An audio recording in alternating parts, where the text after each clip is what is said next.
বলো। Valentine day.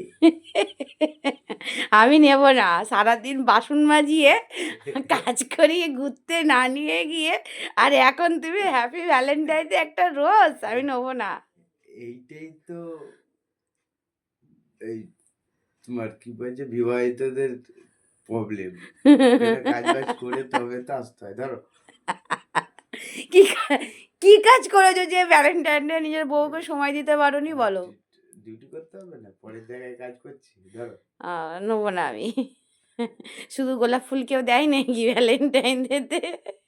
হবে হবে, দোকানে হবে। দোকানে হবে? তাহলে এখন কি গিয়ে কিছু কিনে দেবে বলছো? দেখা যাক কি করা যায়। ধরো ধরো বন্ধুরা তোমরাই বলো যে গোলাপ ফুলটা এখন নেব কি নেব না।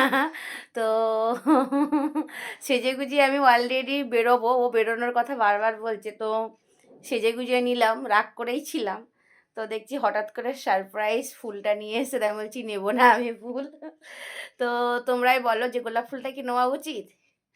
তো চলো, যাই আসে ছেঁড়া জালে কেন, অলরেডি মানে আমার হাতে তো বাসন মাজা সারা জীবন পড়ে যাচ্ছে। তো যাই হোক, 14 বছরে প্রথমবার ভ্যালেন্টাইন ডেতে আমাকে একটা গোলাপ ফুল গিফট করছে। তো নিই নাকি? নিয়েই নি, হ্যাঁ। Thank you and same to you. আর কিছু বলবে?